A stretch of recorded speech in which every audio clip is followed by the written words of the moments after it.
မင်္ဂလာပါ Coffee Canvas ကနေအားလုံးပြန်လည်ကြိုဆိုလိုက်ပါတယ်ဒီနေ့မှာတော့ကျွန်တော်တို့ specialty coffee နဲ့ commercial coffee ရဲ့ကွာခြားချက်ကိုအသေးစိတ်ပြောကြည့်အောင်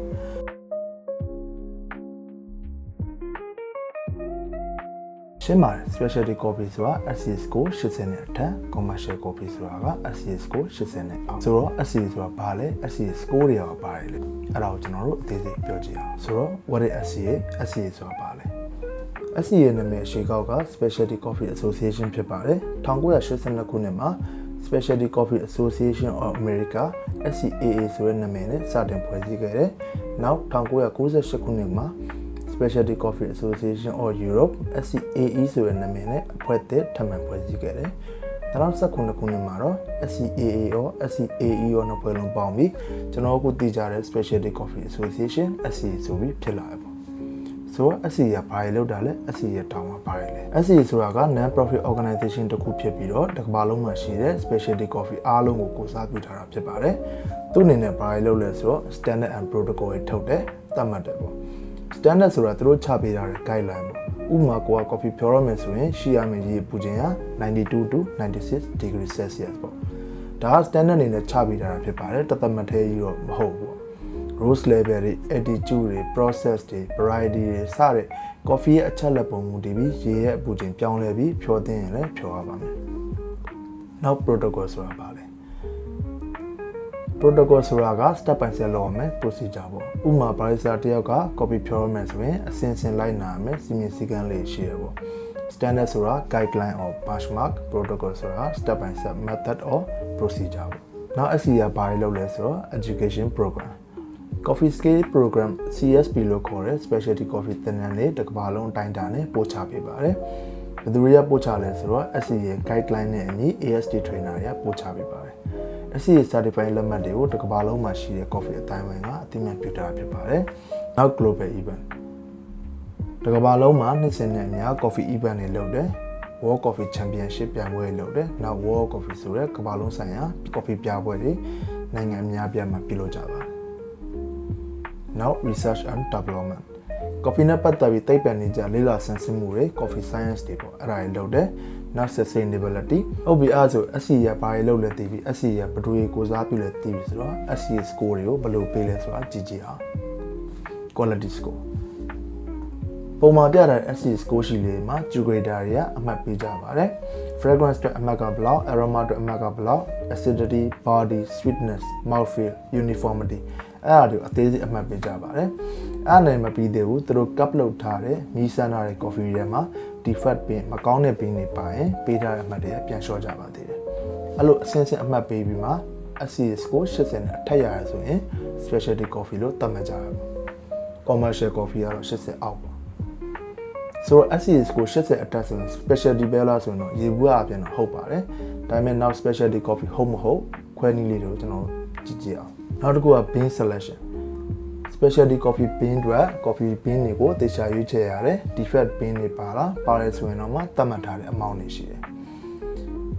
commercial coffee bean တွေမှာကြာ defect bean တွေကိုတေချာရွေးချယ်ရမှာမဟုတ်ဘူးဒါပေမဲ့ premium coffee လည်းရှိပါတယ် commercial coffee တက်ပိုတာတယ်ပေါ့ဒါပေမဲ့ specialty တော့တိတ်သဘောကျစရာမကောင်းပါဘူးနောက်တစ်ခုက origin transparency ဘာပြောရလဲဆိုတော့ specialty coffee မှာဘယ် origin ကလာလဲဘယ် farm ကလာလဲဘယ် producer ကစိုက်ပျိုးထုတ်လုပ်တာလဲအဲ့လို information အပြည့်စုံပါပါတယ်ဥပမာ Ethiopia နိုင်ငံ Hamashu village ကဘယ် farm ပိုင်ရှင်စီကလာတာအဲ့လိုမျိုးအသေးစိတ်ရေးထားကြတယ် coffee 8ပုံမှာပေါ့ commercial coffee မှာကြာအဲ့လိုရေးထားတာမျိုးမရှိဘူးပေါ့ရှင်းအောင်မှာ 100% Arabica origin Brazil 80% Arabica 20% Robusta အဲ့လောက်ပဲပါတတ်ပါတယ်နောက်တစ်ခုက processing specialty coffee မှာကျတော့တိကျတဲ့ processing တွေပါတယ်ပြီးတော့ဖော်ပြထားတယ် coffee 8ပုံမှာပါဥပမာ wash process လား natural process လား honey process လား anaerobic process လားစသဖြင့်ဖော်ပြထားပါတယ် commercial coffee မှာကျတော့အဲ့လိုမပါဘူး process အကြောင်းတိကျဖော်ပြထားမှမရှိဘူးပေါ့ဒါပေမဲ့ကျွန်တော်လေးလာကြည့်ရတဲ့လောက်ကတော့ပုံမှန်အပြင် wash လို့မဟုတ် natural process နဲ့လာရလို့ဆိုကြပါတယ်နောက်တစ်ခုက flavor profile specialty coffee မှာကျတော့ဒီ coffee မှာဘလို့အရသာတွေပါလဲဆိုတော့အတိအကျရေးထားတာမျိုးရှိတယ်ဥပမာ flavor profile honey berries dark chocolate စသည်ဖြင့်သူ coffee ကနေရတဲ့အရသာပေါ့တချို့ commercial coffee မှာကျတော့ flavor profile ဖော်ပြထားတာလည်းရှိပါတယ်ပုံမှန်အပြင်တော့မဖော်ပြတာဘူးပေါ့နောက်တစ်ခုက freshness လက်ဆက်မှု ပုံမှန်အပြင် specialty coffee တွေကရေရှည်ထားဖို့အဆင်မပြေဘူးဥပမာကိုက specialty coffee ဝယ်ပြီးတောက်တော့မယ်ဆိုရင် filter roast အတွက်ဆိုရင် roasting date က3ရက်သို့မဟုတ်တစ်ပတ်ကျော်ပြီးမှစတင်တောက်သုံးတင်တယ် espresso roast အတွက်ဆိုရင် roasting date ကတစ်ပတ်ကျော်ပြီးမှစတင်တောက်သုံးတင်ပါတယ်ဘာလို့လဲဆိုတော့ coffee ဈေးထဲမှာရှိတဲ့ carbon dioxide CO2 gas တွေ coffee ဈေးအပြင်ဘက်ကိုမထွက်သေးတဲ့အကြောင်းပါအားကြောင့်ကျွန်တော်တတိထားမိကြမယ်ထင်ပါတယ်နည်းနည်းကြာတဲ့ coffee အိတ်တွေကပုံမှန် coffee အိတ်ထက်ပိုဖောင်းနေတာမျိုးပေါ့ဒါကတော့ carbon dioxide effect ကြောင့်ပြီးတော့အရန်ကြာနေတဲ့ coffee စီတွေဥပမာ roasting date က4လအထက်ဘင်းနေဆိုရင်တော့တောက်ဖို့ recommend မပေးဘူးပေါ့ဘာလို့လဲဆိုတော့ coffee စီတွေမှာပါတဲ့ flavor တွေ aroma တွေကအချိန်ကြာလာတဲ့အများရောလာတတ်လို့ဖြစ်ပါတယ် oxygen ကြောင့်ဖြစ်ဖြစ် humidity ကြောင့်ဖြစ်ဖြစ် coffee ရဲ့ quality ကကျလာတတ်ပါတယ်မဟုတ်ဘူးကိုကဖြောခြင်းနဲ့ဆိုရင်တော့ ice coffee ကို cold brew လုပ်ဖို့ပဲကျွန်တော်အကြံပေးပါ commercial coffee စီတွေမှာကျ roasting date တွေပါတယ် batch before တွေပါတယ်အထက်က flavor ရောသွားမှာအရင်ကြီး queue size ရမလို့ပါ expire မဖြစ်ခင်တည်းတော့ AC တောက်လို့ရပါတယ်နောက်တစ်ခုကကျ roasting style ပေါ့ specialty coffee ရပုံမှန်အပြင် light roast medium roast omni roast တွေများတတ်တယ် omni roast ဆိုတော့ espresso အတွက်ပဲဖြစ်ဖြစ် filter အတွက်ပဲဖြစ်ဖြစ်နှစ်ခုလုံးအတွက်အဆင်ပြေပါတယ်နောက် dark roast specialty coffee လည်းရှိကြပါတယ် commercial bean တွေမှာကျပုံမှန်အပြင် medium roast သို့မဟုတ် dark roast တွေနဲ့လာတာများတယ် dark roast ကတော့ပုံများတာပေါ့ဘာလို့လဲဆိုတော့ consistency ဖြစ်ဖို့ရယ် defect bean တွေကိုဖုံးပြီးပို့ကြမှာ dark roast coffee မှာကျ flavor တွေက burn ဖြစ်တဲ့သို့မဟုတ် chocolate nutty ဖြစ်တဲ့အတွက် defect တွေကိုခံစားဖို့နည်းနည်းခက်ခဲပါတယ်တချို့သိမကွေးတာက commercial coffee ဆိုရင် dark roast လို့ပဲထင်ကြရများတယ်ကျွန်တော်လည်းအရင်တော့အဲ့လိုပဲထင်တာပေါ့ dark roast ဆိုရင် commercial coffee medium roast ဆိုရင် specialty coffee တကယ်တမ်းကျအဲ့လိုမဟုတ်ဘူး dark roast specialty coffee ရှိတယ်လို့ medium roast commercial coffee လည်းရှိပါတယ်ကျွန်တော်အခုပြနေတာ specialty coffee နဲ့ commercial coffee ရဲ့ကွာခြားချက်ကို education နဲ့အရာပြောပြပေးခြင်းဖြစ်ပါတယ် specialty ကိုမြောက်ပြင်ပြီးပြောနေရလည်းမဟုတ်သလို commercial ကိုနှိမ့်ချပြီးပြောနေရလည်းမဟုတ်ပါဘူးဒီကွက်ထဲမှာကျွန်တော်သဘောကျတဲ့